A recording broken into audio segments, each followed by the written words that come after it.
Welcome to Unbiased and On the Fence. I'm Shane, joined by my co-host, Eileen Colts, the co-author with me on Mandela Effect, Friend or Foe, as well as 40 Days and Nights Manifestation Key. Thank you. Yeah. Hello, everybody. Oh, there we got the chat in there. Okay, things look like they're working, and hopefully we don't get shut off. I mean, I started it last night. I'm sitting there talking with my little monologue and everything, and I'm like, why is that buffering? Why is that red? And, I paid my bill, and then there's no storms or anything, but you just turned off your internet?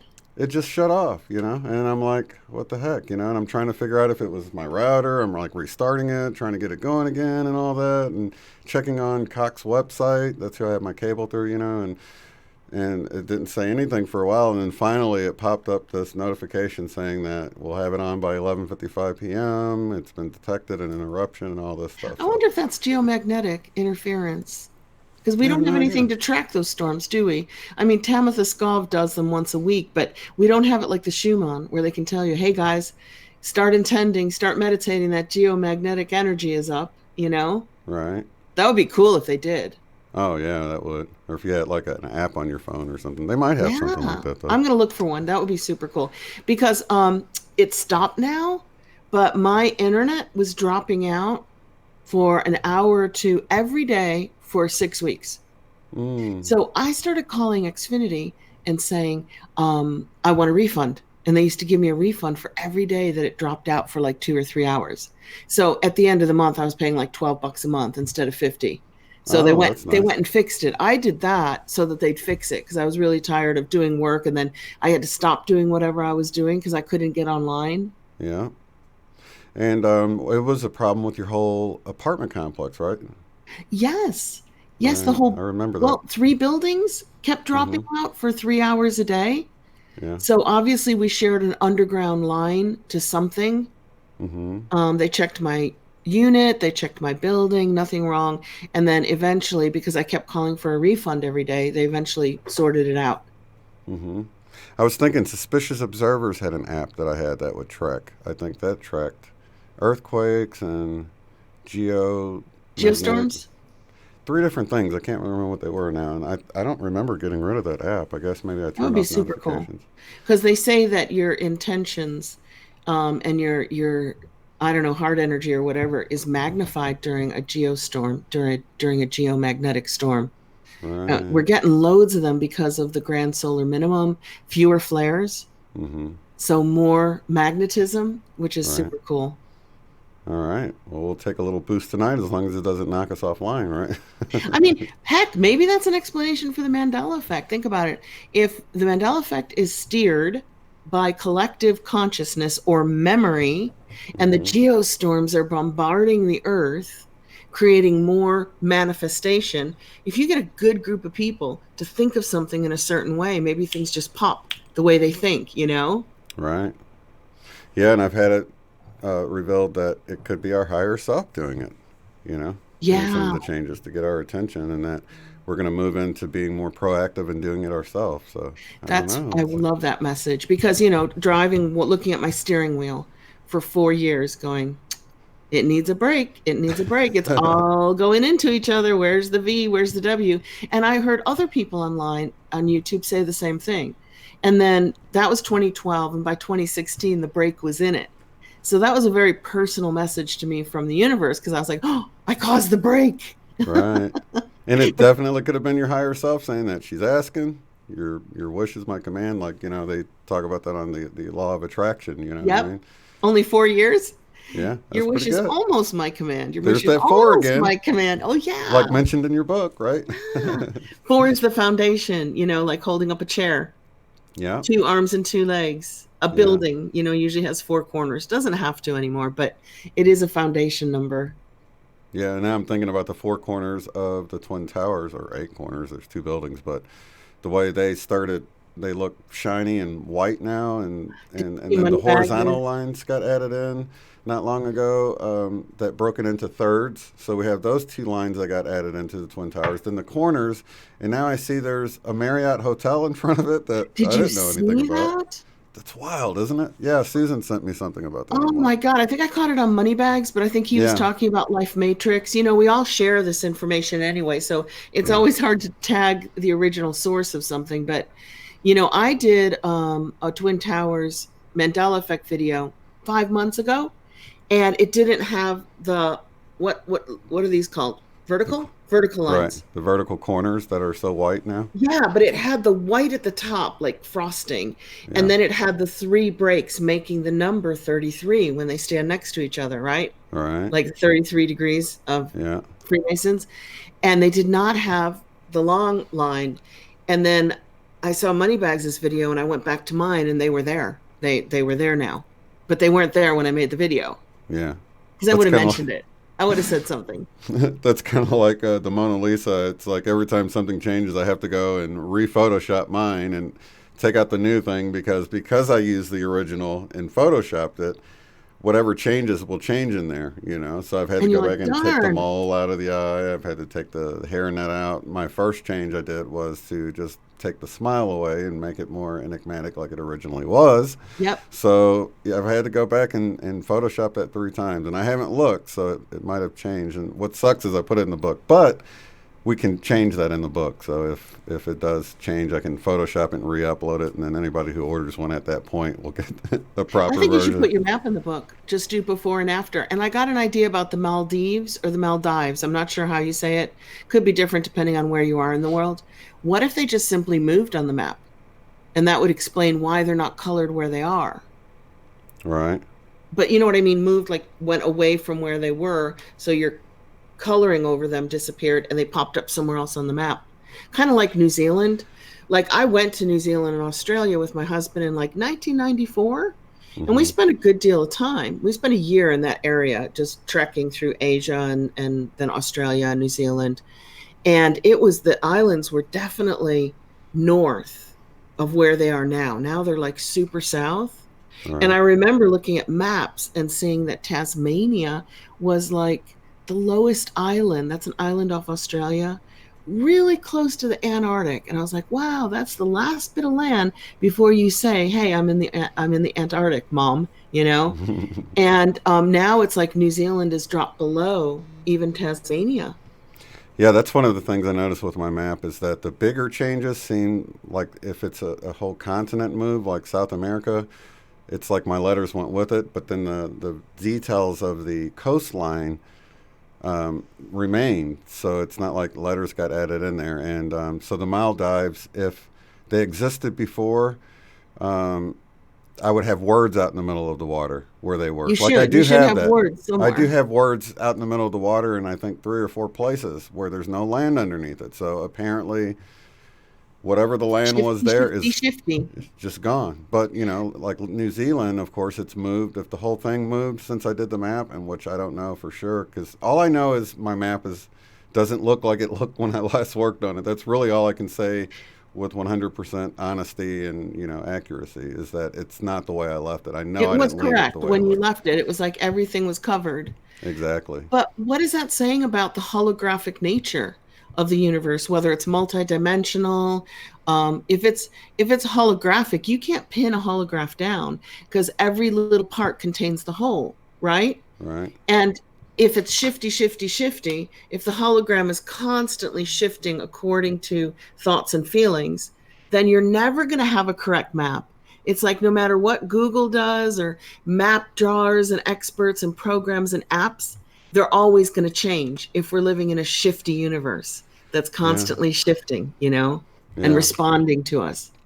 And somebody had brought something up that was really interesting about the map changes at the conference. One of in the Q&A section of it was, um, you know, if the world is changing and islands are appearing and stuff like that, the maps wouldn't reflect those changes. So the fact that it's, maps don't automatically update. You know what I mean? I mean, a print Exactly. map doesn't update. So if we looked and those lands were there, but it wasn't reflected on the map, we could say, well, maybe a volcano pushed that land up, or maybe the water receded, or something might have happened.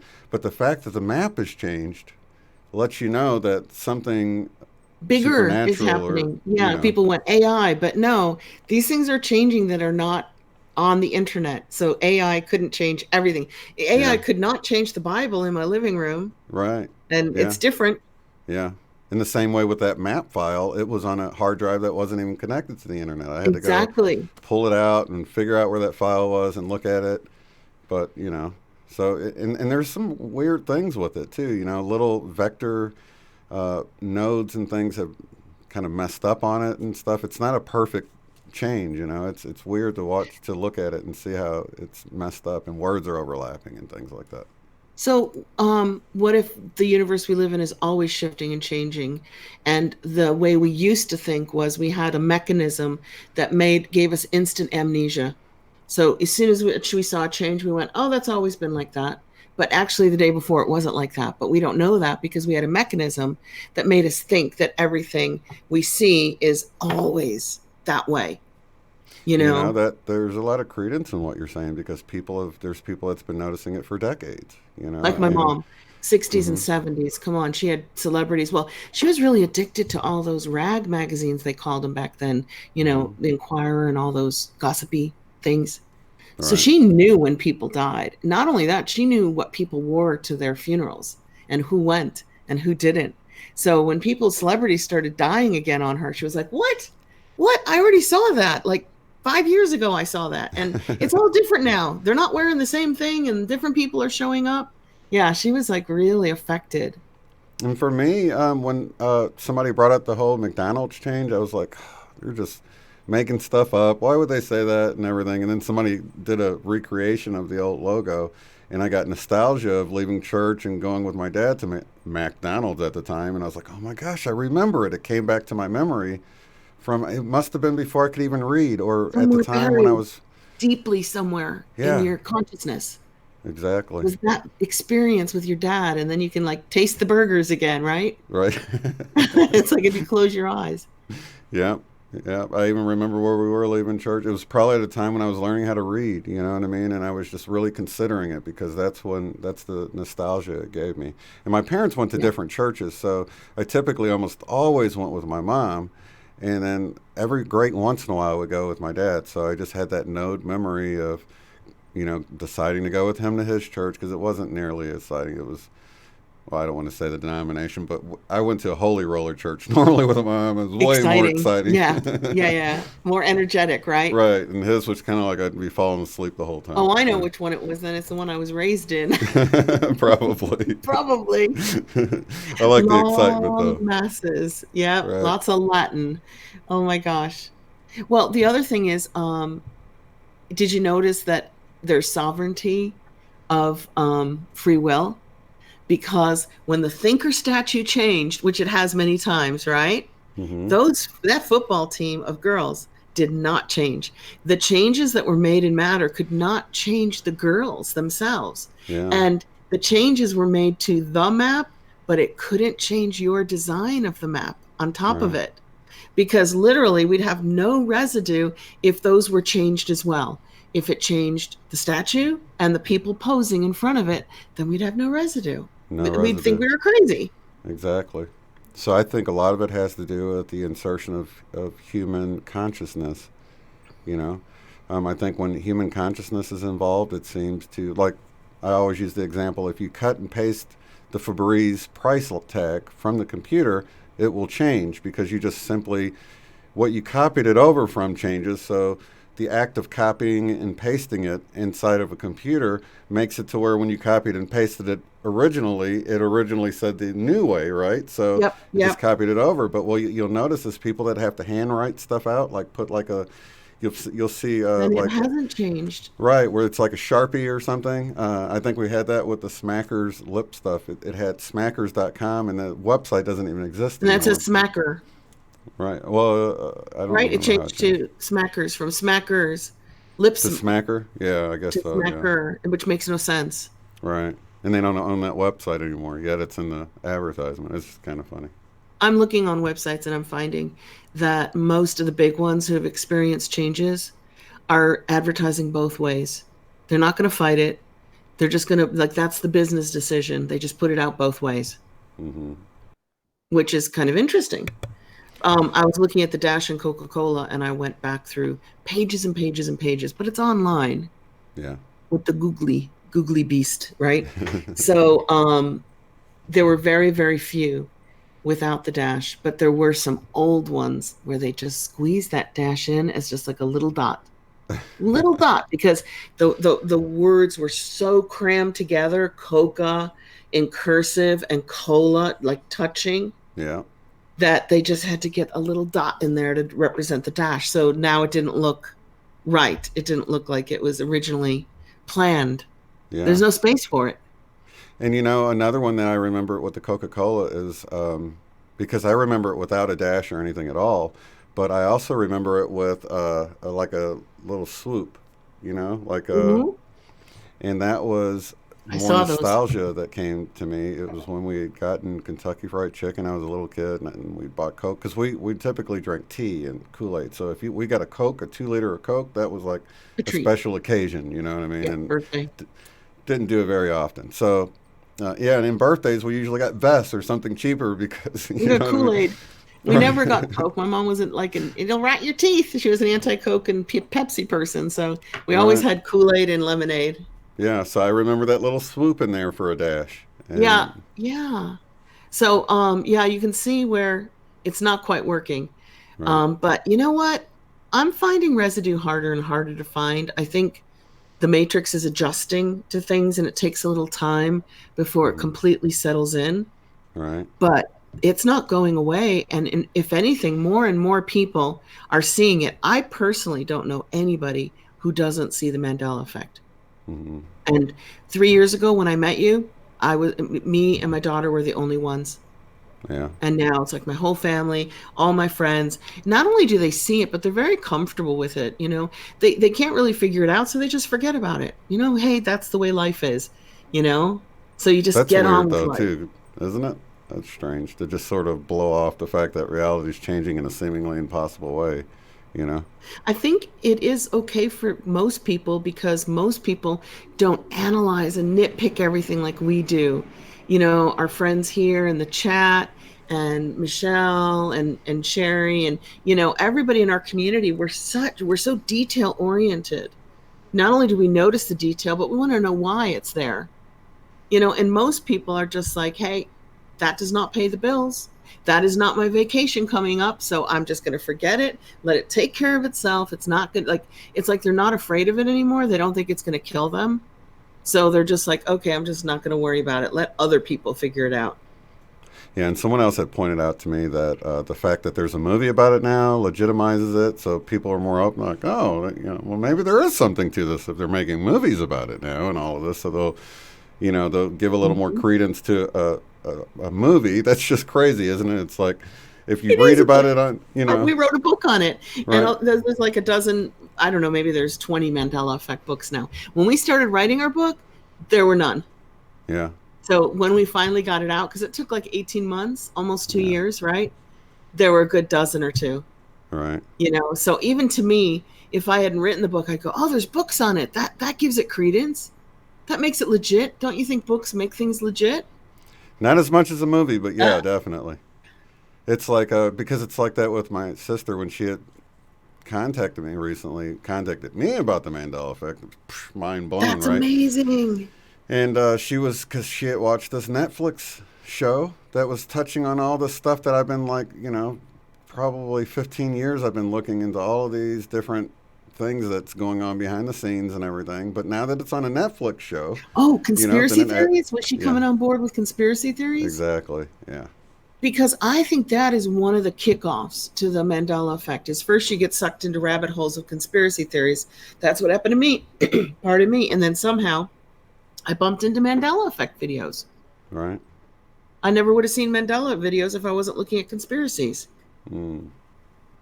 Yeah, that's interesting the way you see something on there and that just adds legitimacy to it like it did for her. And that led her back to, I think, like in the fourth or fifth episode, they were talking about time travel. And she goes, and I was thinking maybe that relates with the Mandela effect and all this. And that's how she, got on that. So people are coming around. Didn't we all at first think this has to be time travel? Somebody's got to go back in time and be changing things. Yeah. That was a real go-to. Yeah, it's a trip too. But some of them, it doesn't make sense. Like the Bible changes is one. I mean, when you see how all the different versions have changed, you realize that somebody would have had to go to all of these different insertion points to make the changes as we see them today. You couldn't just go back. Once they changed it, that's it. It's changed forever. The whole timeline's changed moving forward, so there's no residue. Right. Right? Yeah, exactly. It was a real proof against time travel. But where is the unicorn exactly? Did you look up where unicorns is? Is it in the New Testament? Yeah, I think it's in Psalms or something. Like, what are they talking about? Like, are they just mentioning a mythical creature in a list of creatures? No, I think originally it was a different animal or something. I forgot. It's been like 2017 since I looked into it, because a lot of their arguments was, oh, well, it was this animal. It was an narwhal, because a narwhal has that big, horn on its head. Right. So I was, immediately I'm like, okay, well, maybe that's the case, but it wasn't in there before. That's no. A lot of people will have rationale of why it's in there now, which is fine. But it wasn't there before. But it wasn't there before, and that's the issue. It's not that you can make it make sense at this point. You can make anything make sense. Right. I guess the thinker statue with his fist over his knee can make sense, but that's not how it was before, and there's plenty of photographic evidence that it wasn't that way. Yeah. Yeah, you got the muscle pose, called the thinker, and then you've got that famous playwright who was married to Marilyn Monroe did it nude, remember? And he's got his fist to the head. Arthur Miller or something like that. I'm not sure. But I know, what was the other one? There was like an FBI, somebody found an FBI interrogation manual or something. And they were talking about the different poses the person that you're interrogating does. And I want to say it came out in the 90s or something. But that was one of them. It goes, if the person gets into the thinker pose with their fist to their forehead, and it says that in there. And it says that, fist to forehead. Yeah. And then I was just reading a book recently, and it was talking about Moldavite crystal. I love Moldavite. And he said, he goes, before I looked at it in the light, I just thought, oh, it's just kind of like a Haas avocado. And he spelled it Haas, right? And, of course, I took a screenshot of it and sent it to Christopher Anatra because, he's got the food thing or whatever. And that's one of the big ones that his clients. Yeah, so I sent him that because, whenever there's human consciousness, the guy that wrote that didn't, look it up. You see what I mean? So it was his memory. He wrote it from his memory of how he knew it was. It's only 4 letters. How can you misspell it, right? And so he typed it into his manuscript, and it survived because he didn't look it up. And it's the same way when somebody memorizes a song. That's why Moneybags is able to get all this great residue of people doing cover tunes, because nobody's reading the lyrics. They're going from memory. Right. They memorize the song. They perform it the way it is, and then it changes. They're still performing it the way it used to be from their own memory or their consciousness, So in a way, what's really cool is if this is showing us that matter, the material world, is flexible and elastic and changeable, it's showing that we have sovereignty over matter, because our memories don't change and the things we write and create don't necessarily change. Right. Which means, that we change that. We're allowed to change that because it's ours. Right. But everything around us can shift at any moment. Yeah. I was talking to a lady, we did crystal bows last night, because I guess it's new moon in Aquarius and in the Salt Cave. And she's like, do you remember that, there's a little air conditioner in there to keep it cool temperature being on that side of the wall where it is now? Or do you remember it being over there? And I said, oh, I remember it being over there. I said, but the question is, did they move it since the last time we were in here, or is it a Mandela effect? Right. She goes, what's a Mandela effect? And I swear to God, in 60 seconds, I told her. I just had it summed up. And she went, I have those all the time. All the time I have those. I said, me too. And I said, I think I'm shifting sometimes. And my family's shifting, and we're all shifting, and we're shifting separately. Yeah. Sometimes we don't all shift together. Right. And she said, well, how do you know if you shift? And I told her to read Cynthia Sue's book, Yeah. Quantum Jumps, beautiful book. Mm-hmm. And she's going to get that. She's like, oh, yeah, I think I'm shifting too. But I'd like to know what the signs around me might be when I'm shifting. And I said, well, I have been feeding my ducks, my black ducks with red heads for 6 years every day, and the turtles. And suddenly, overnight, they sprouted pure white wings. So when they fold them up, you just get little white slits. And when they stretch them out, they have white angel wings in a black body with a red head. And she goes, oh my God, I've got those ducks too on my lake tomorrow, because it was nighttime. She says, I'm going out there and I'm going to see if my ducks have white wings. Because she remembered my ducks from a month ago. For the Right. last 6 years, she remembered them being all black, That's not with amazing. pure white wings. Like, that looks so weird. Right. It's so You funny you know? mentioned that about shifting all the time, and we were talking a little bit ago about I'd gotten in a session that we were doing it, and we'll start doing it more on purpose and all this. And at that time, because you mentioned Cynthia C. Larson in the session, I'm like, oh, it sounds like Cynthia C. Larson has it all figured out, and of course it says, of course she does, So she's been on this for a while, Was but that the she's one with got it. Sherry? Was that the session with No, Sherry? it was a different one. Yeah, yeah, Oh, but yeah, it's interesting though. oh yeah. Poor Cynthia Sue. She's so sweet. She's so lovely and genuine and approachable. She's so relatable, but she's brilliant as a physicist, and she's accessible and approachable as a human being. And she's like, I was out there on my own watching all this stuff and knowing it's happening and nobody saw it. And she's not bragging. There's no like, I was the first to see it. In fact, she always credits PMH Atwater for the term reality shifting. And Right. I think she's like 84 now, or maybe 82, because Debbie Hazelton did an interview with her, and she's put us in touch. So I've reached out, and I'm like, you can come on live with or without a video, or we can pre-record it. Like, if she says, oh, I don't want to do it live, then I figured you're pretty flexible if we get a time when we can pre-record an interview, because she's basically like Lynn McTaggart. She's a solid researcher of reality shifting since the 80s. Yeah, and out Like, of she saw body it or happening. near death experiences and stuff too. Yeah, she had 3 or 4 near-death experiences Oh, around herself? pregnancies and birth herself. Oh, okay. Okay, I And didn't she know was she like had in it. banking, I think, at the time, and her dad was like a detective. And so she approached because she experienced all these things. And after 3 or 4 of them, she would shift in and out of the current reality. And suddenly she'd find herself in an altered reality, and then she'd be back in her normal one. Mm, So she'd reality shift in and out. right. So she investigated it like a police officer would, like a Sherlock Holmes detective would, and she just spoke to people and who could kind of verify somehow that they'd had these experiences. Like, maybe a doctor's note said that they flatlined for 3 minutes, or something, some verification that they experienced it. And then she would take down all the details, and then she would, like, 4,000 people, and then she would, what is the word, collate or coalesce? Collate the information Hmm. into a 200-page book of saying, well, 1,000 people saw this, and those 1,000 people didn't compare notes. Right. Therefore, it must be real, because 1,000 people across the world who don't know each other are saying the same thing. What was the name of the book, that the real popular one where she documented Oh, all so the? good. I finally memorized it. It's called Near Death Experience, The Rest of the Story. Okay. It's a wonderful book it's very dry but super fascinating, because you've got 4,000 people sharing from childhood to really old and across all races and religions. Hmm. And she's like, very interesting that Buddhists saw Buddha and Christians saw Christ or Mary. Hmm. What's really interesting is that everybody sees their grandma or grandpa, you know?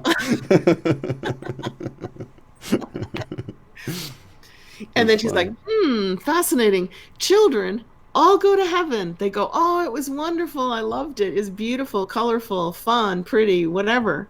Right. And 15% of adults go to a dark, sad, lonely place where they're all alone, processing their guilt, and then they get to shift into heaven. So nobody Mm, got left behind, and there is no hell, like, demons doing with their stuff that all the Bible told us that they would do, or all those paintings told us they would do. If you're a good Catholic, anyway, they'd only do it to you because you had enough guilt. And I'm a Catholic, so I can say that without being too prejudiced. But yeah, she said nobody went to a hell, but there was like a purgatory, like a bardo in the 4 bardos of Tibetan stages of death and dying. Right. And it was a quiet, dark, lonely place that people felt sad in. And it was until they processed their own guilt so that they would allow themselves to go to heaven. So I've heard of 2 different instances. Of course, I went to a Christian school growing up, and we had this preacher or evangelist or something come to the church, and he was explaining how God gave him a glimpse of hell, and it was this awful place with people with their skin melting off. I mean, just I don't know why they would even allow them in there to tell kids these things. You know what I mean? Because it gets you in church, makes you go to confession, makes you glad you're in chapel and that you know Jesus and all that. But anyway, there was another one where I guess I was watching TBN at the time. I was really religious at the time, and they had this guy on there that was talking about, I think it was about angels and demons or a show like that, and he was talking about how he had passed away, went into this dark place, and he had all these hands clawing at him, and it was like a hell type place. But there's a few stories out there, but at the same time, she interviewed 4,000 and she didn't find one. So right. She's like, she's like, are those stories designed for a certain outcome, to get people to go to church and confess and tithe, and because the people that she interviewed, she was expecting some stories of hell. Yeah. Yeah, and I came across that priest whistleblower that actually came out and said, I think the Catholic Church fired up their furnaces hotter than anyone, or something like that. That's got to be true. It is just so true. I think Christianity has the best, most dramatic version of hell, if you were judging it based on emotional content. Right. Yeah, because I think one of the main ways I was taught is that you get eternal life, but it's eternal life in suffering, which is not really what the Bible says at all. But, No. It's like as soon as your skin burns off, more grows back just so it can burn off again. And it's just this horrific, torturous. Oh, that reminds me of Prometheus, the Greek myth of Prometheus. Like, when was that? Like 3000 BC or something like that? All those gods and goddesses, Zeus and Mount Olympus. And poor little Prometheus got tortured by being chained to a rock forever, with an eagle coming to eat his liver every day. And every day he grew back a new liver just so an eagle could come down and eat it. Oh, my goodness. I mean, I think that predates the Bible. Yeah. It was one of my favorite people back in the day was to watch the Bible Answer Man. And he would come on Bot Radio Network, and I'd listen to him every day. And people would call in with their Bible questions, and he'd have an answer. And then he came up with this one answer that just kind of had me scratch my head. Now, this was what the question was, It's like, according to the Bible, God's everywhere, and, you don't get eternal life when you die if you go to hell. And so if God's everywhere and you go to hell, then doesn't that mean that you wouldn't exist at all if God's everywhere, because you're taken out of God's sight, or you're out of God's presence? But if God's everywhere, then that means that you have to be taken out of existence, right? So that's his question. Interesting, because I would have assumed that means God's in hell. Right. That means God's the devil, because God is in hell, because God is everywhere. Right. Yeah, I like his twist on that. So that was his question, and then the Bible Answerman says, well, the thing is, any existence is better than no existence at all. And I was thinking, wait a minute, any existence is better? And I'm like, so you're saying that you'd rather exist burning in hell forever than not to exist at all? Because if you gave me the option, like, do you want to just be gone forever and like you're asleep and never to wake up again? Or do you want to be in flames forever? Forever. Yeah, I mean. And that's why we put animals down. It's sad, but that's why when animals are in chronic pain, the vet will say, it's time. Yeah. Because every moment of this animal's life is suffering. And it's like, what? It's the hardest thing in the world. So wouldn't you rather just not exist than to be tortured for eternity? I don't know. To me, it was like a no-brainer, but I don't know. That Yeah, plus it does mean that God's in hell too. If God is everywhere, then, and if there is a hell, therefore God is in hell. You can't separate those two. So if you're taken out of God's sight or out of God's presence, you would have to be taken out of everywhere, which means you don't exist anymore. So I thought the guy had a great argument. He had a great logical argument for that.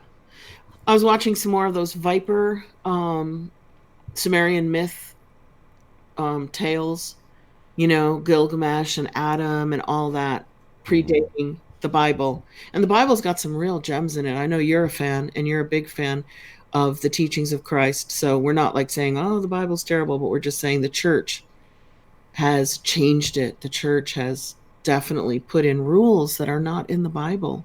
Right. They've got their And doctrine that you they've got need their to. doctrine, and they've Yeah. thrown out Gnostic gospels, Yeah. the book of Yeah. Enoch, Hmm. and all that. So, yeah, I was watching some of those documentaries where people are, professors are translating, and who knows if they're doing it right or wrong. They could be mistranslating the tales. You never know. But they Yeah. actually got it back far enough to tie it to the early, early, early Egyptian gods of Nut and Geb. Hmm. Nut is the female god. She's in all those Valley of the King's tombs. They stretch her across the ceiling, and all the stars fall from her belly. So, Mm. but her husband or consort is Geb, and so she couldn't get pregnant with the universe unless she had Geb. It took two to tango to create everything. It took Right. male and female to create creation. So that would be the original Trinity. Would be male, female equals child, or male God, female God equals universe.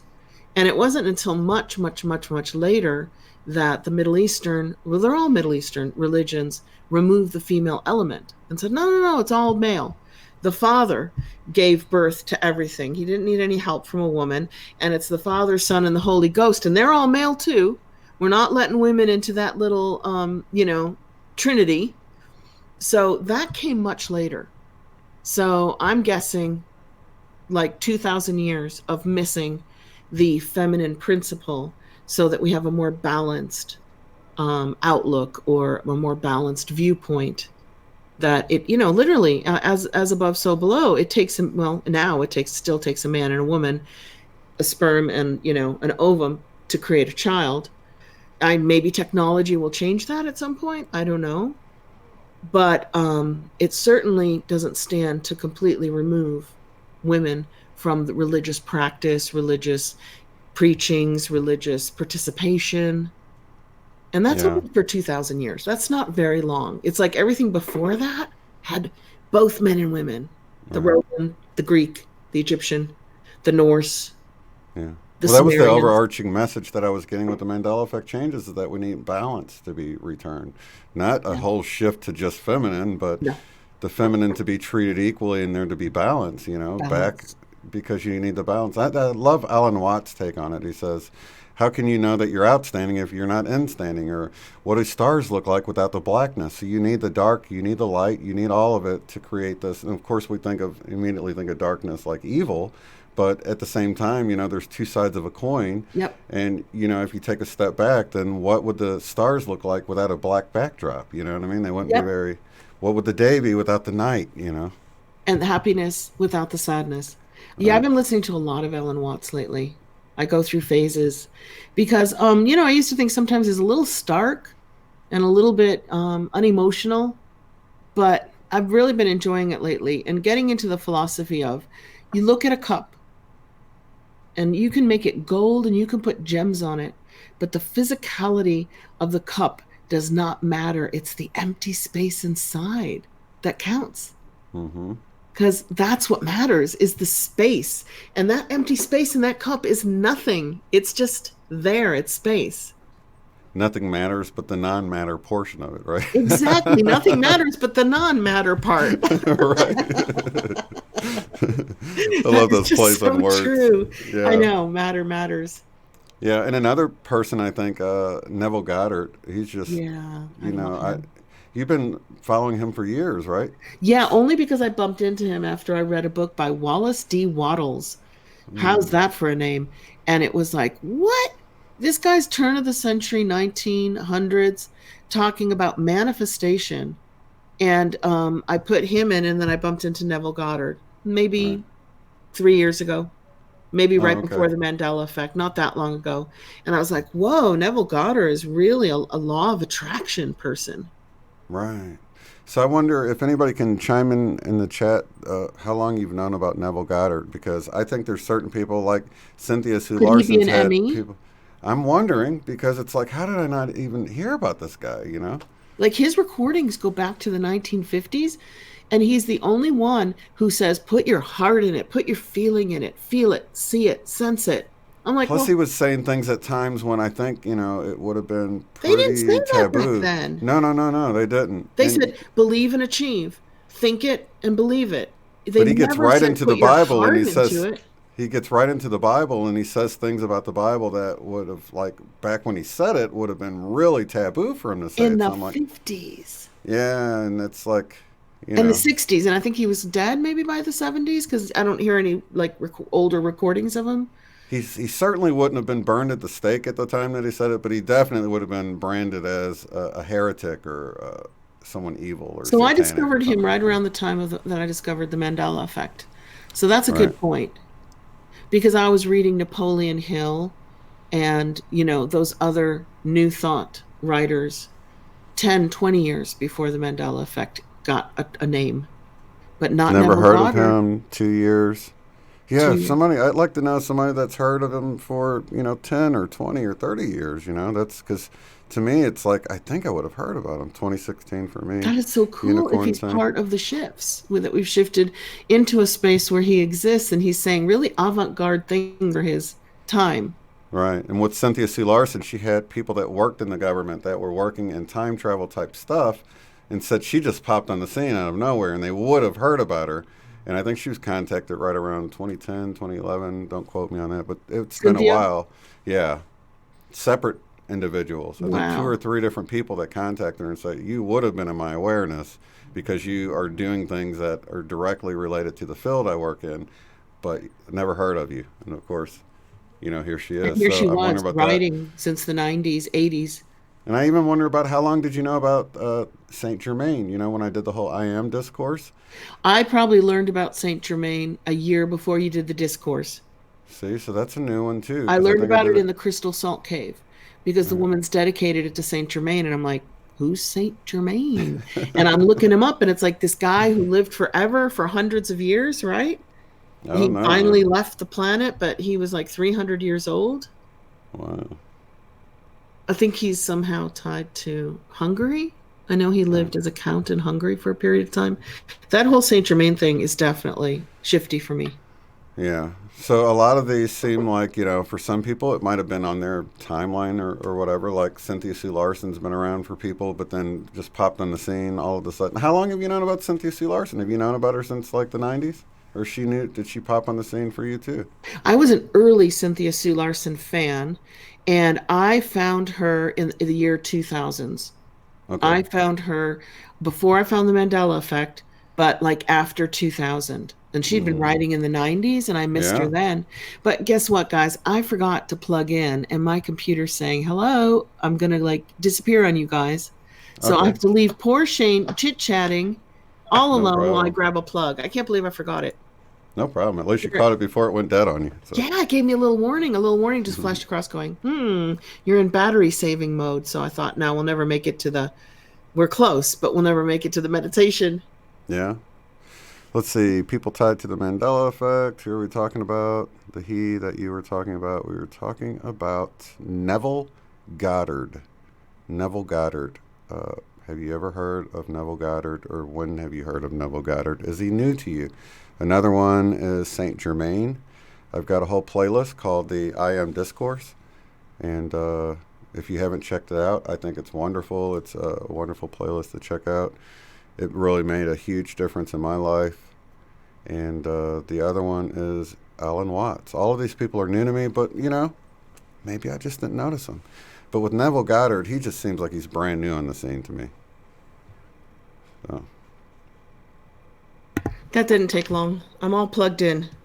all set, I'm all ready to charged up, join it up. guys. So yeah, I'm like 2 years. I don't see anybody that's known about him all their life. I think. Nope, I missed 10 or 20 years of her.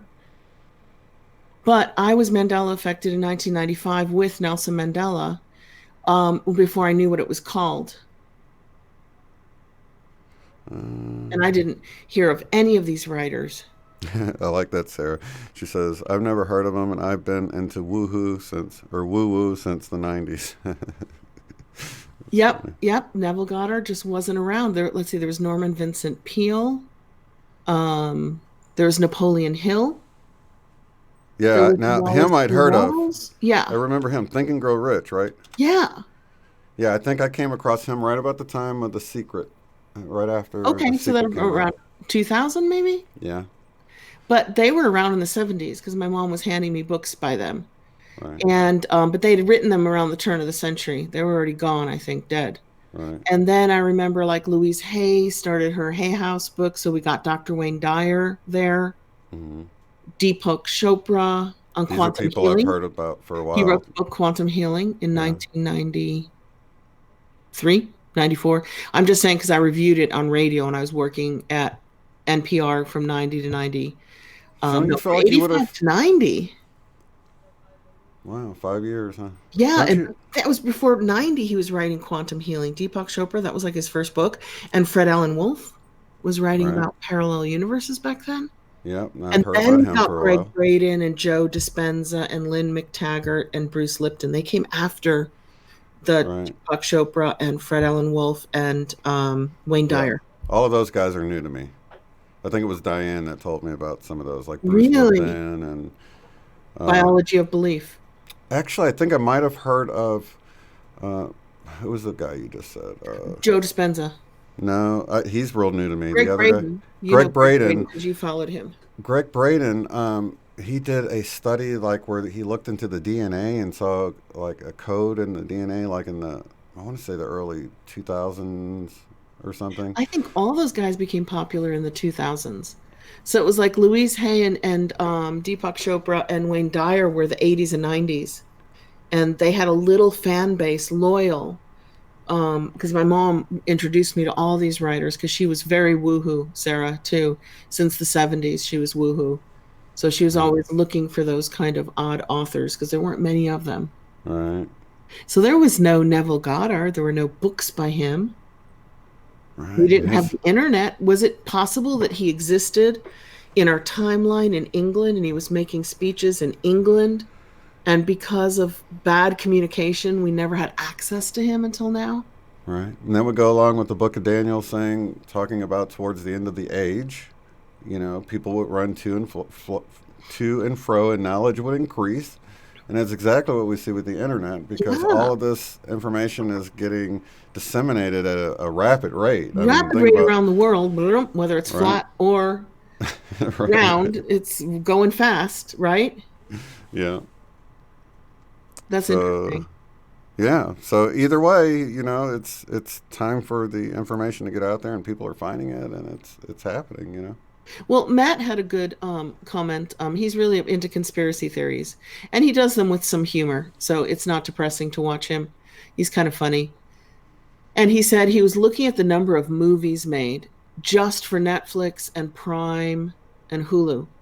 And he said, my God, you could never put out this many movies 2 decades ago, 3 decades ago. It was a big deal if a studio released a movie.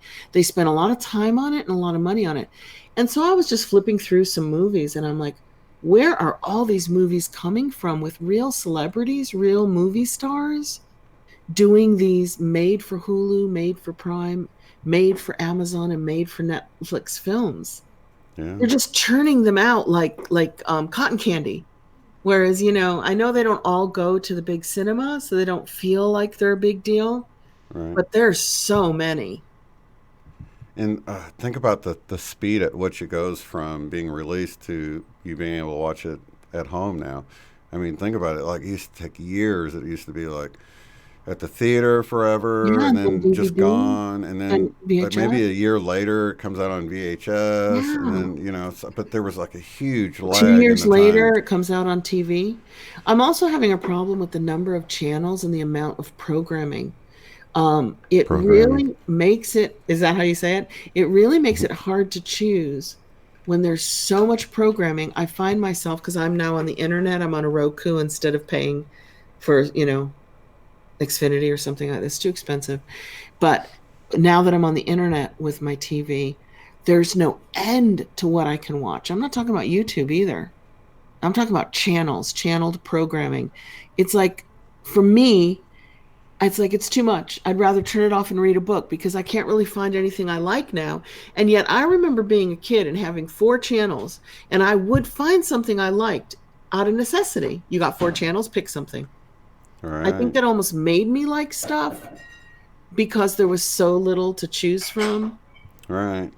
It So kind like of, you pick a channel like the History Channel that's going to have a higher probability of them having something you'll enjoy, right? yes, And I it's like, love the History Channel. I love right. things like digging for gold, pirate treasure. Yeah. For me, it was like TLC or the Discover Channel or the History Channel, something like that. I would love it, and then it have like ancient aliens and things like that. But Yeah, now what I find I do is somebody tell me about something, I'll go binge watch it in like a day or two, or if it's like a whole bunch of seasons, I'll just have my moments of binge watching something, and just get it all done with or whatever. But I do that too.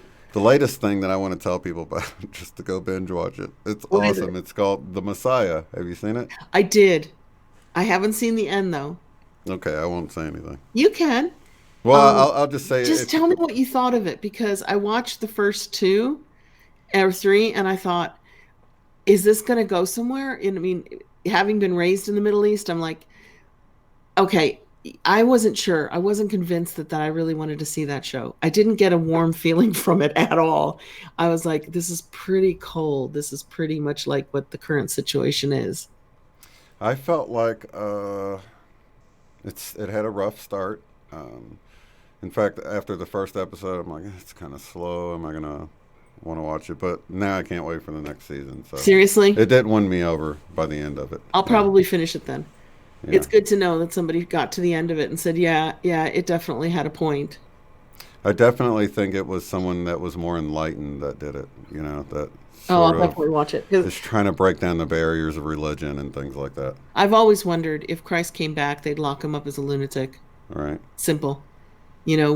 We don't mind that the prophets were inspired and heard the word of God and saw angels 2,000 years ago. That's perfectly okay. But if somebody's going to come now and say, "I've heard God and God told me this," they're going to be like, "Yeah, right, sure."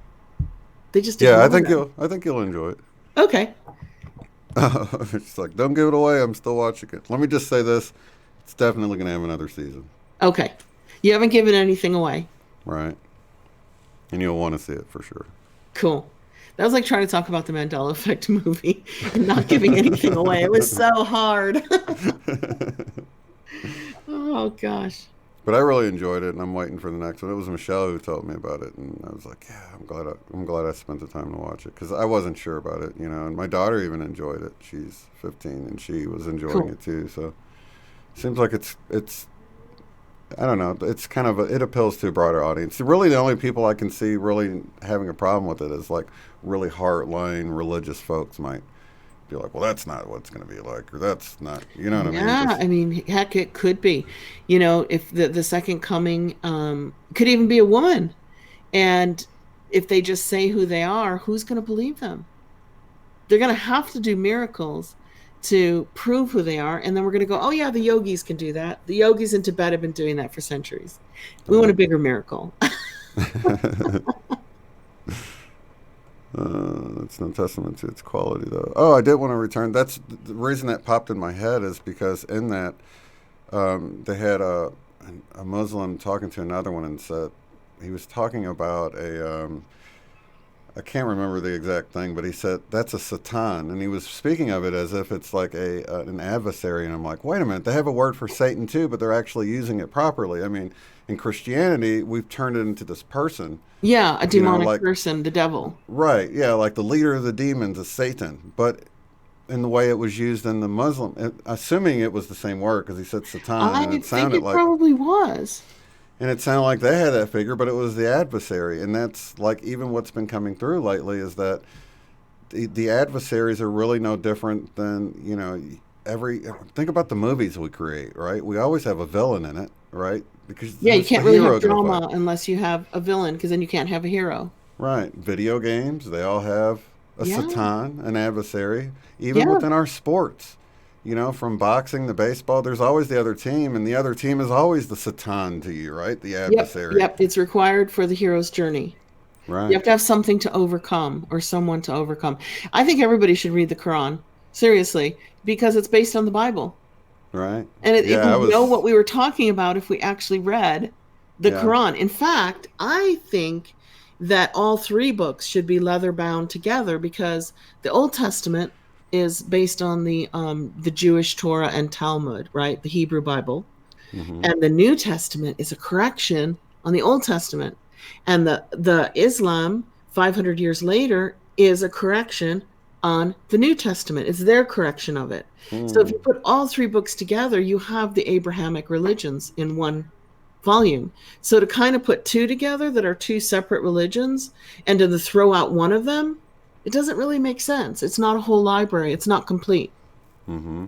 One of the things I found really, really interesting is the whole story of Abraham and Abraham, Isaac, and Jacob, and that's sort of the bloodline. What's looked at Yeah. as like the official Judaism bloodline that leads into Christianity. But then when you read the Torah, or not the Torah, the Quran, it's got Ishmael, which was actually the firstborn. You know, if Yep. anybody that remembers the Yep. story in the Bible, you know, he had Ishmael first, but God said, no, you're supposed to trust me. Sarah, or Sarai, before she Yep. had her name changed, she's going to get pregnant.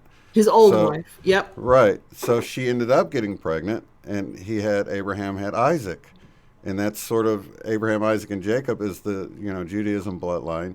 But when you read in the Quran, you see it's Ishmael, the firstborn, which he legitimately was the firstborn of Abraham. All Just based not on of. the Old Testament. So you've got these two sons, or half brothers, Half I guess you brothers would with say, different mothers and they've been fighting.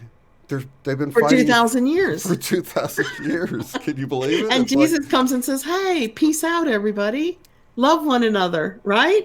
exactly He doesn't have that bloodline to say, no, no, no, forget the other two. I'm the real deal.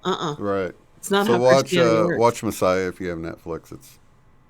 And It's read the Quran. Seriously, you know it's 250 pages. Read the Quran, and then at least when you give an opinion on the Middle East, you'll actually know what you're talking about. You go, I read the Quran. I'm not just making this up based on MSNBC and CNN and Fox News. right. A lot of it is parallels though with the Bible. I was really surprised. I'm like, wow, this is just like the Old Testament. It's like Oh yeah, Gabriel. Oh, you mean in the Messiah or in the in Quran? the Quran. Yeah, Yeah. because Gabriel gave the information to Muhammad in a cave after 40 days. Muhammad was 40 years old. Of course, these numbers are just mystically significant. He Right. could have been 43, he could have been 39. It didn't really matter, but they always used the 40. Mm-hmm. That all came from Gabriel, same Mm-hmm. angel that gave Mary the news that she'd be giving birth to Jesus. Yeah. But in many ways, it was actually less violent than the Old Testament. I was really surprised And it because was it, way less violent. And it says Jesus is a wonderful prophet. The Quran right. recognizes and celebrates Moses and Jesus and Noah. Yeah. But this is my sticking point with the Quran, is that it says that God, through Gabriel, gave the message that you must not kill unless somebody is threatening to take away your religion. It did, in several points, give permission. Yeah. But other than that, it said, do But not kill. it's not Do not nearly kill. as. I mean, you look at the extremist, the Muslim extremist, and just like I mean, Christianity has them too. But if you look at the Muslim extremist, you think this must be like the handbook of violence or whatever. Yeah, but But it's not. there's really just a few where it's like lay in wait and ambush the infidel, and there's a few little things like that. But that's what seems to get all the focus, But They're you like could do that with the skirmishes Bible. compared to the Bible, the Old Oh yeah, Testament, where God's smiting and smiting and smiting people, plagues and smiting and killing everybody and just leaving Yeah, turning them into rocks of salt and pillars and stones. right, nuking them, basically. So yeah, So it's yeah, it really is good to read it and it to is be good to read knowledgeable of it. it. If you're going to Yeah, read the Bible, Old Testament, New Testament, it's a good idea to read the Quran. You might as well complete the trilogy, right?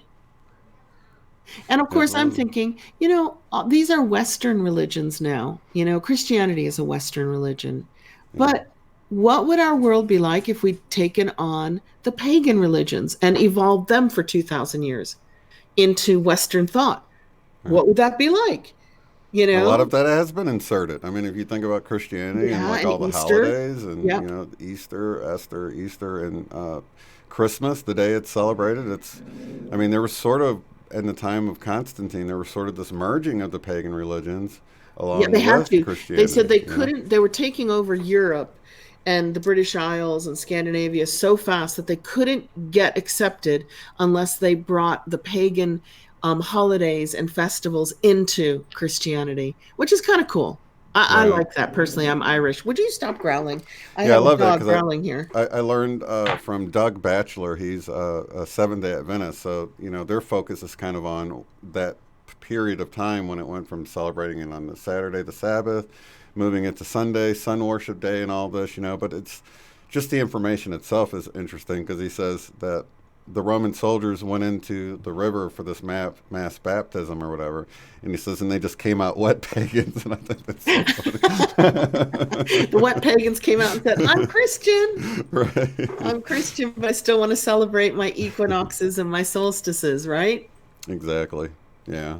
That's not a So I bad think thing. That's one not of a the bad things, thing. nah, one of the things that's been coming through is everyone finding their bliss, their happiness, doing things that make them happy.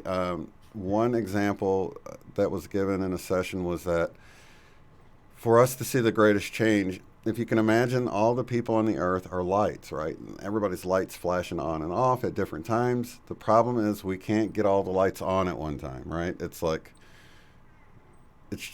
kind of like a bag of popcorn in your microwave. What would happen if they all decided to pop at the same time, right? Have you ever thought of that? Honestly, no. I've never thought of Put that. a bag of popcorn in the microwave. What if they all just exploded at one time? It'd blow the door open on your So you're microwave, saying right? like if But everybody came online at once with we could higher actually consciousness. experience a huge shift. But the problem is, while these people are down, these people are up. While these people are up, and vice versa. And we can't get everybody's light to shine at the same time and really get that momentum going. So, did we already have Hmm. a topic for this week? No, well, I'm going to do one eventually for Ronnie, but if you've got a topic for today, she doesn't mind if we wait till next week. Hers is non-judgment. It's based on a dream, and I've been chatting to her about it because it's a lesson that that definitely need, but that can go on any night. Do you have a topic for tonight based on our conversations? Just happiness and bliss. Everybody to help everyone find their happiness and bliss. Yeah, That's what I I want. really think you can heal through bliss. Mm-hmm. I think bliss is healing because it gives you that feeling of peace.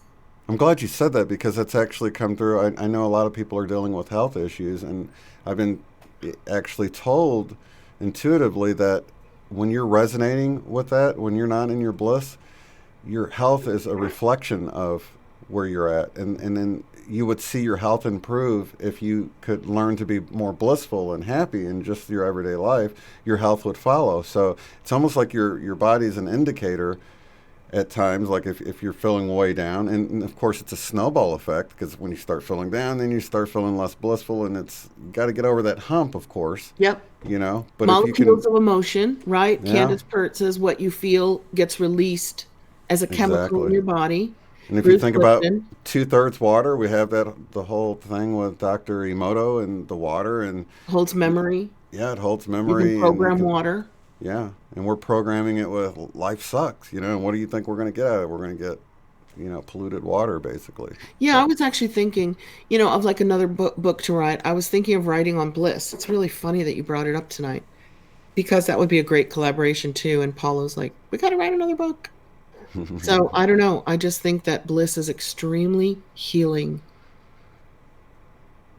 right, I think yeah, if you can find your bliss, because it's different for each person, it's like we get that feeling from different things. It's very individual, hmm, but it has the same effect on everybody. It just once you get into that bliss zone where you're feeling at peace spiritually, then your mind is at peace and your emotions are at peace and then your body is yeah, at peace. it's And harmony, it's harmony and everything yeah, is as it should be. yeah, Unfortunately, we tend to grab, even in our community, we grab moments of bliss. You've been telling us a lot that you'll just stop during the day just to feel the bliss, just to get into the Yeah. peaceful mode. I don't do that. I'll do it in the morning, I'll do it at night, and during the day I'm go, go, go, go, go. I don't even think of stopping to Right. bliss out. Hmm. But I think the more that we get into that peaceful, blissful mode, I certainly get more psychic. Have you guys noticed that? You get more psychic, more intuitive. That's the other thing. It's like you're tuned into the higher radio station if you keep your bliss Levels. level up, because now Yeah. you're like operating from the heart. So it's all connected. I Yeah, mean, it's your all health, connected. your And it, intuition, all of this is totally dependent on you keeping your vibes high, yeah. you know? And then you interact with people around you and your space around you in such a blissful way that when they come into your space, they can't help but Hmm. give you a peaceful response because Right. of your energy. Yeah. Yeah, someone's mentioning the virus in China. We don't typically do things that expire like that because, But they can do it in the chat if they want. If you guys want to right, yeah. put something in the chat that you guys can work on But this together. is sort of like that, and I think this goes with not only health viruses, but any kind of virus, if you want to call it that. Keeping your vibes up, you're going to be more immune to this sort of thing. We should probably explain why we don't do we do slip in fires and things in a generic way Right. because we learned from Lynn McTaggart that and from Cynthia Sue, the Xenome effect, locking things in. Remember? She's been on several times. And their point is in the quantum world, if you focus on something, you can heal it in the moment. But if you leave it up forever, like we do on YouTube with videos, and people will see this in a month, a week, a year, 10 years, then what they're doing is they're locking in the negativity of that moment. So we tend to always try to be more generic in our earth healing meditation so we can lock them in and people can do them a year from now and it still won't be locking in a negative, it'll be locking in a positive. Exactly. But if we do something like the H1N1 virus and it's like been eradicated, but we're still, a year later Working on that's it. up, then it's like we're creating it just to get rid of it again, sort Yeah. of. Yeah. Yeah, it's locking in the wrong thing. That was a So what do hard you thing think of to that? figure out. Yeah, we can do that definitely because I've literally been thinking about writing about bliss because you can do the research and you can look up the um the effect that bliss has on the body. And it's much deeper than just being happy. It's I mean, it's much deeper. it's much deeper. It's like your core. It's like a core happiness. It's like a resonance. It's not just like hey, I won the lottery. I'm happy. It's It's almost it's like a neutral happiness, like it's at peace. So you're not right. overly happy. It's not dependent on the exterior. No, Right. no. And you're not overly joyous. You're not jumping up and down. You're just zenning out and feeling really content with who you are, where you are Yeah. in the moment. And that's a beautiful thing. If you can be content with yourself and where you are in the universe in the moment, that's an Right. incredibly healing thing to do. And, I see it all the time. What really good people get caught up in the politics and just all the stuff going on. I'm like, oh, you're just letting that stuff pull you down, and you're not going to be able to do anything about it. Well, let's share this video. Let's do this and get the word out about this. And you know, no one's going to do anything about it except get upset or angry about it. You know what I mean? I And think share that it. might be its point. That might be why it's being thrown at us from all directions. And it's easy It's to to see lower once you the take a energy. step back. It's easy to see that once you, or Yeah. what are you really going to do about it? Are you just going to share this video and spread this anger about this video that's going around or whatever? Or are you actually going to do something about it? And it's under the guise of raising awareness. You know what I But mean? it has a good point because everybody who gets riled in the conspiracy theories, they move into the Mandela effect and learn their own power. Somehow that is serving us, but you have to Oh, move yeah. beyond the anger. Right. Eventually you got to let the anger go to become an effective creator here. You Yeah. can't do it from a point of anger. So somehow we managed to move beyond it. So it's a stage. It's a wake up call. It's It's a a wake up stepping call. stone, It's a as stepping stone. Sherry's session talked about. That stuff is a stepping stone because Yeah. it wakes you up. It You're like, rattles your cage a I little didn't know bit, they but you were don't want doing to. that. How Yeah. dare they put that in our food? Are you kidding me? It really shakes you awake. Right. How dare they spray that in the sky? But you can move beyond that. Yeah. It's hard to know that when you're in the midst of it because all this is coming at you at one time, and it's easy to get sort of caught in all that chaos. and realize you can move beyond To that. never leave it, to get stuck in it, Right. hating and hating and hating on the world and humans. How dare you? How dare you? How dare you? You get stuck in that loop, and then your negative, your energy is so low that you're no longer even an effective human anymore. You're just a blob of anger and sadness. Yeah. You Like know, we were talking about that. Just let an asteroid hit we the were Earth. there. Yes, Let's reset. I'm we. okay with sacrificing myself. Yeah, we're like, okay, I've had enough of this asteroid. Please, Right. restart, restart. Exactly. So at least But we can say we were there. We felt it. right. So yeah, we're talking from experience, that's for sure. Yeah, we're And not who is it? judging. We're not Is it judging others. Einstein that says that you want to approach something from you don't want to approach it from the level it's at. You want to take a higher level. And it's Yep. hard to see how Yep. ignoring it and moving on and using intention like we do here, For is prayer, actually more healing, effective. change, intention, But it doesn't seem like manifestation. it. It seems like So you're sticking your head in the sand and ignoring it, but it really isn't like that at all. you and I have been talking about that for 3 years now. This April, we will have been here for 3 years. Woo! But we have always gone back to that, and we've never. I'm always like a doer, and you're like a prayer, and I'm like, but I'm a prayer too, and you're like, but I'm a doer too. So we've always been tap dancing on the fence with that one because we don't know what the answers are. But at the ashram, I met with enough swamis and gurus in groups to actually get an answer from them. Whether or not we want to accept it or adopt it, that's up to each one of us.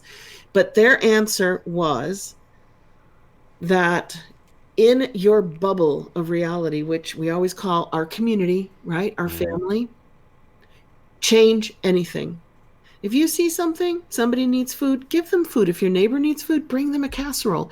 If your child needs this, if your friend needs this, your boss needs that. All those people who came in and helped me when I broke my ankle, the door was open and my neighborhood just took care of me and my daughter, because I was stuck in bed for 12 weeks. They said, do it locally. But when it comes to the greater environment out there, send a prayer, an intention, and move on, because that's what changes the out there. This is the whole theory. If you change what's in here in you, and that comes out to your environment, that other people copy you and other people copy them, other people copy them, and so on, until the entire matrix is just like you: Yeah. loving, cooperative, generous, kind, sympathetic. And it's realizing that we're not alone. There's people over close to that. That's in their sphere of influence, and they're going to handle that. So just send your prayers and intentions. Let them handle that, and then you handle what's within your Change your sphere of world. influence. Yeah, change Yeah. your world for the better. And you actually end up raising your vibes by doing that. I mean, it You feels good to do. help someone, but it feels bad to see someone that needs help and you can't help them. They're Yeah, you're out of watching your reach. television and they're across the world somewhere, and you're thinking, oh my God, if only I could help them, but I can't. Right. That lowers your vibes then for how long? Right. And makes you less effective in your bubble of reality. Right. It Until you're distracts you alone. from Yeah, doing actually things, within your sphere of influence because you're glued to the TV watching something that you can affect when you could actually be out within your sphere of influence making positive changing change things. And and they're, getting they're that great yeah, feeling from it. Yeah. their feeling is that if you change inside, the outside will follow. If Yeah. you change your world, the whole world will follow. I mean, come on, look at Martin Luther King and Gandhi. It definitely worked. They were just little people changing their environment, and look at how many followers they got. Kind of like the show Messiah. Isn't that how he starts out? Like with one or two, and then suddenly it's 100, and then it's 1,000, right? Right. Yeah. And here So we are, I was so ready to glad to get spread that our answer bliss. at the ashram, because you and I have been going back to that one all the time. We at least touch on it twice a year. I think we always tackle the, what do you do to make the world better? Do you actively change it, or do you manifest it internally through prayer and intention? And the Right. answer is both. Right. Act Absolutely. local and pray globally. Hmm. Yeah. Very Okay. good. So I still have a little scratchy voice. It's not bad, but I've had, the cold 8 days now, so I'm at the end of it. So I'm going to try not to pause and cough. That's going to be my goal. And what are we going to do? We're just going to do Bliss. Give me some other ideas. Bliss Yeah. for, Help everyone find their bliss and happiness so they can resonate in that and we can change the world. I think we can do that. Definitely. I Yeah, know we definitely. can do that. For Here we sure. go. I'm disappearing for a little while. Okay. So, everybody, I'm just going to move my microphone closer. I hope the levels are still good, Shane. And everybody just get comfy, kind of like move your shoulders up and back, and just kind of relax your neck and settle in for about a 10 to 12-minute meditation. And we always start by taking a nice, deep, relaxing breath in, really kind of filling up your lung capacity, and exhale out. Let it all go. And this time, when you breathe in, really fill your abdomen up with air, reach the lower parts of your lungs, and exhale out any tension you might be feeling anywhere in the body.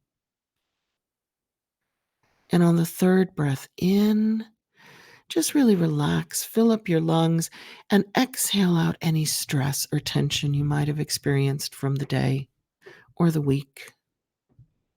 And we're going to start right away breathing in through our heart center and exhaling through our heart.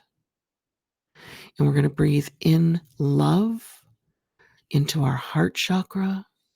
It's going to fill our body up very quickly.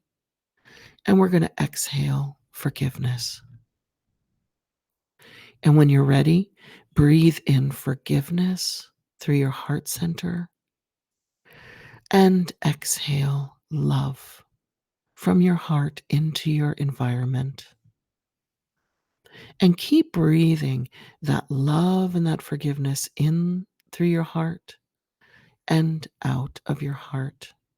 As you send down a grounding cord from your root chakra at the base of your spine, it's ruby red and spinning. Make that grounding cord gold or silver, any color you like, and just send it down through the building. Let it go through the crust of the earth easily. Let it quickly go through all the different layers of the earth until it gets to the center, which is the core and the heart of Mother Earth. And let it spread out in all directions so you're firmly rooted to earth and grounded. And now, as we're continuing to breathe in and out in a relaxed way through our heart, everybody hold hands and imagine doing something you love doing. Make it something special, something that maybe you could do it every day. Maybe you can only do it occasionally. It could be an activity like skiing or boating. It could be a birthday party for grandchildren. It could be bathing your dog. It could be gardening and planting in the earth. It could be anything. Painting a picture, writing a song, dancing a dance.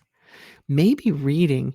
One of my favorite things to do is to get a really good book and a really strong cup of coffee. And I could just spend hours reading that book and drinking that coffee. In fact, my heaven is going to have a library with coffee. Just picture yourself doing it.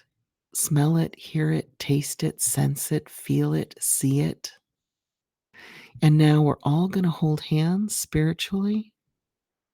And together, we're going to intend to, first of all, find our bliss. This is individual and specific to you.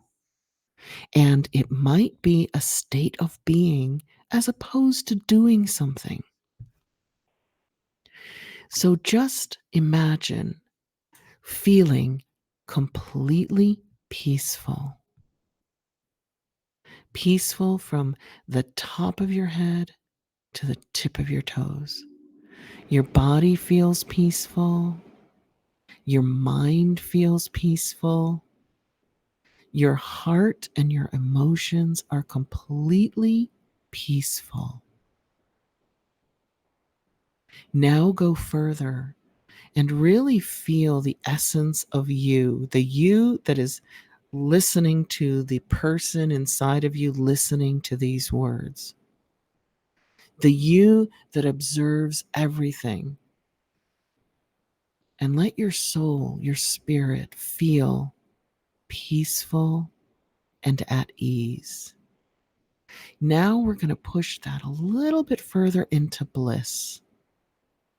And the bliss is more of a state of joy that's kind of hard to describe with words because it's a state of being. It's not just a feeling, not just a happy feeling. It's a state of being in a state of bliss. And that's more than neutral. That's more than content. That's even more than peaceful. Imagine your bliss pouring down from your higher self through your soul star over your head into your crown chakra. Let that bliss pour in from your higher self and run down your spine, feeding and nourishing every chakra point along the way, all the way down to your tailbone, down your arms and out your fingers.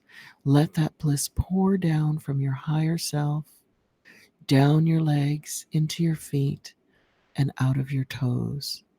Imagine it looking something like shimmering silver moonlight or cool white sunlight. And now we're going to go quiet for just 3 minutes, and we're going to let you bathe in your own bliss, that feeling of pure contentment and harmony. Your mind is harmonious with your heart and your feelings and your thoughts, and they are harmonious with your body, and all of that is harmonious with your soul, your spirit, your higher self.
Now, before we come back completely, just allow that bliss and that energy state that you are feeling to actually spread into your home environment. Let it emanate out of your heart chakra into your entire home environment, where everybody who comes in contact with you will feel and sense that blissful state within you, and help them immediately to find their own state of bliss.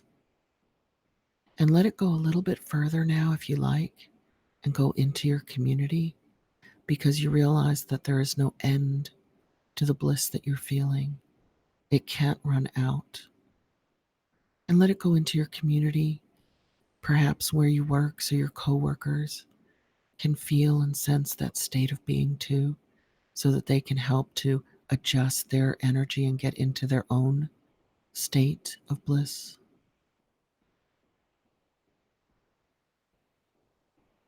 And let any excess leave your body now, completely refreshed, all of your chakra points energized, healed, cleared, cleaned, and balanced. You can keep your grounding cord attached to earth, or you can release it and open your eyes and start to move around.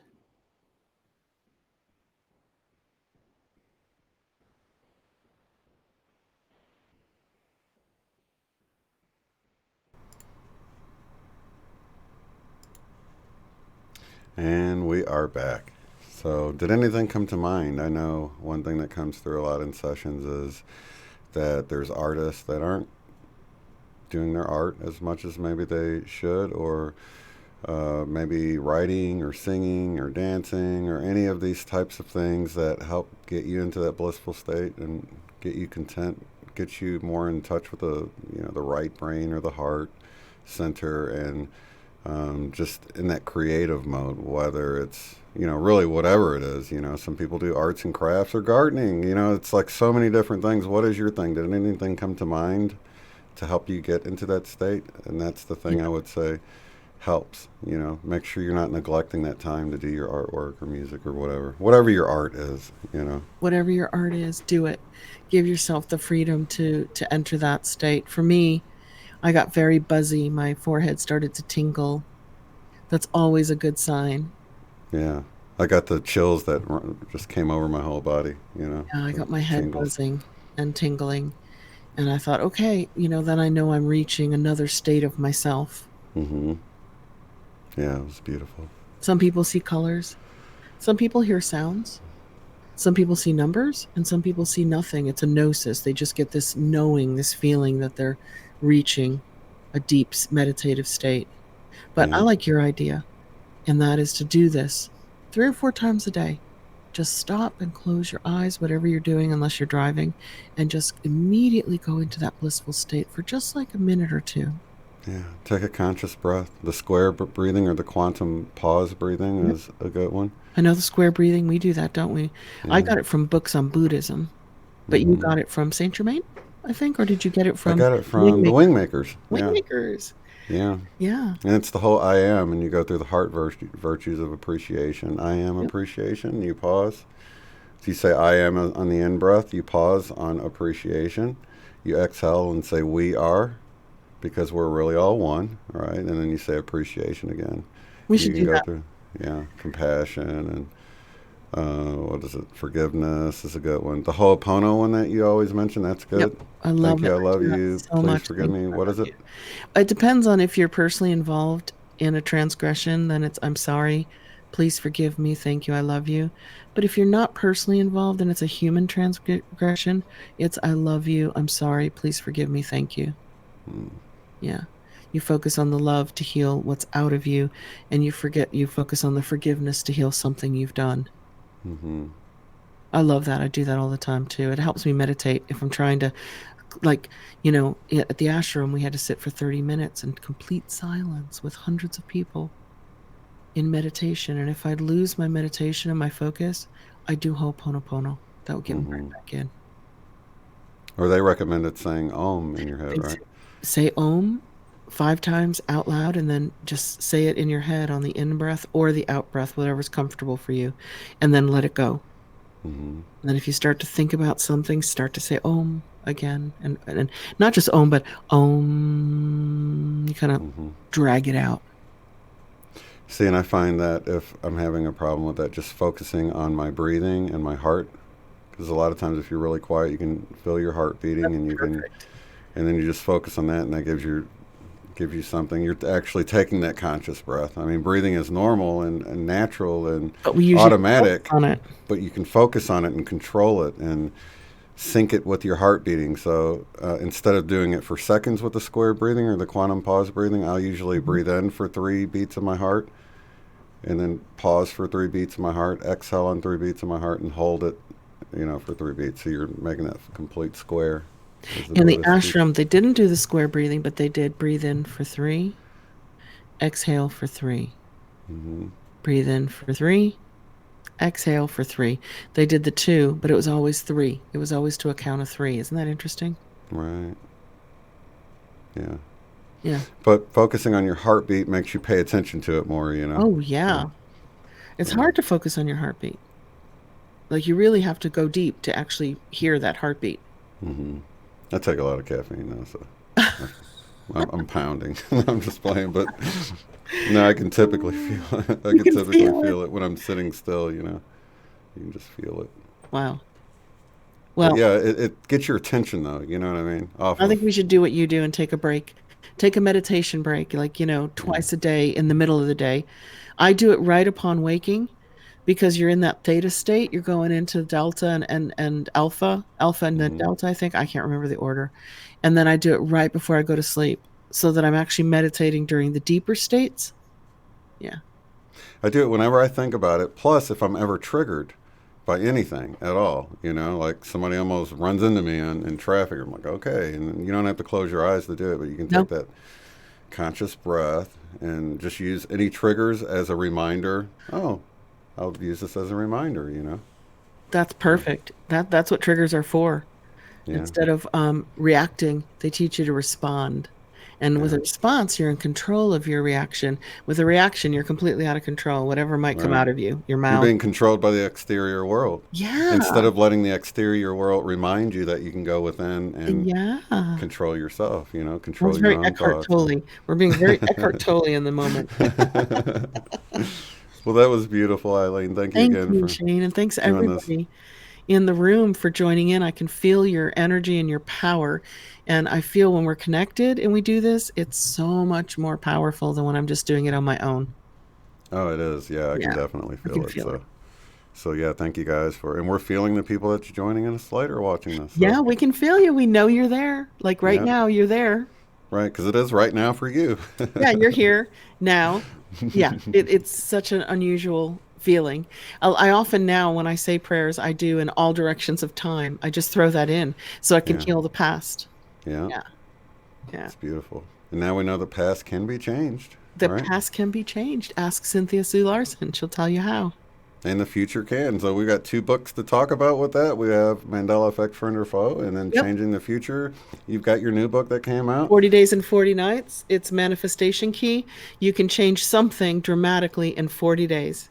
Both available. And it's 111 pages. You can read it in 2 hours, And it's cheap. It's not expensive. It's like $11. So it's a great read too. Thank you. And a beautiful cover. I have the best cover on Amazon. I'm telling you, and I really, really love it. I mean, really love it. It does help it stand out, doesn't it? It sure does. Yeah. It looks like a Dead Sea Scroll, like you found an Essene's diary, is what that cover reminds me of. Well, you gave me the idea, so I just try to bring your idea to life. Yeah. Alrighty, well, we'll see you guys next week. Lots of love, light, and unity to all of you, and we'll see you on the next one. Bye. Peace everybody. Love ya.